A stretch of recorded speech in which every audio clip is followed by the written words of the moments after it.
Ndonzi Loveness Musa ndogara kuMondoro so far ndiri kuSouth Africa. Dambudziko rangu nderekuti munin'ina wangu akapiwa mutero namadzibaba mai ave kwaCheza akageza akakanda mutero kuno last year abva tonditaurira. After that pakaita mutero itasagara zvakanaka ndakangoramba basa. Ndaramba basa ndoti ndaudzokera kumusha. Ndasvika kumusha 28 November ndakaramba basa muna August. Dambudziko rapo manje nderekuti kubva ndangosvika kumusha ndakatanga kutaura nemunhu ndisiri kuona. Kusvika ndazovaona baba vanonzi Chinenharo mukoma waAdimaya. Saka vakandishandira vese kuti Adimaya naChinenharo.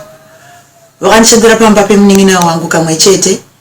Pamba pachona tata kuenda kumba kwavo. Nokuti vanhu vandandinawo vachinda kutenderera pfungwa because ndiri kutaura nemunhu ndisiri kuona.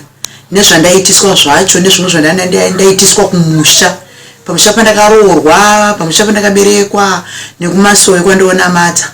Nokuti akanga akandiitisa zvinhu zvakawandisisa. Iye zvinezvi pandiri nhasi aringotaura neni. Apa ndikati ndiri mukadzi wake ndikati kune murume wangu mamuka sei. Iye ndiye anditanga kudaira iye Chinenharo. Anodaira apa ndikachitaura neni pasina phone ndiye ndichimunzwa achitaura ari kudivi reZimbabwe. Mimi ndiri kugara kuEastern Cape kuMutanzania ndokwandiri.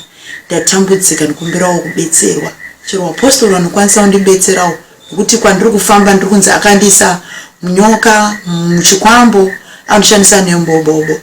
Izvo ari kuzviita reason yake yakanga anyanya kuzviitira anga andigadzira kuti ndirambane nemurume wangu ndodzokera kwaari ndoita mudzimai wake. Ndasa ndambomuwana ndamuona murume uyu. It was my first time to see him. Achiuyamba memunin'ina wangu atanga achitaura neni ndisati ndamuona. Up to now zvakatanga muna December 25 December musi weChristmas Day.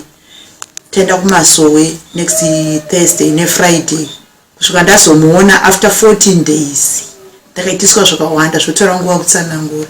Ndingokumbirawo help rubatsiro kune vapostori vanogona kunamata chero ani zvake anokwanisa kunditsunungura ndibviswe chikwambo ichi nyoka nembobobo zviri kushandisa pandiri. Noteri nezvakuzvisa pamwana mwana ari kuchema ane 3 days achitambudzika. Zvinombira kunge zvapera zvodzoka akangona ndiri kuti akakufara anobva atimira aone zvandoda kukuitira mwana otanga kutambudzika sezvo ari kuita saizvozvo. Tiri kuchinjana kurora kwacho nine mwana apa ndine 8 months pregnant ndikazvitakura ndokumbirawo kubetserwa.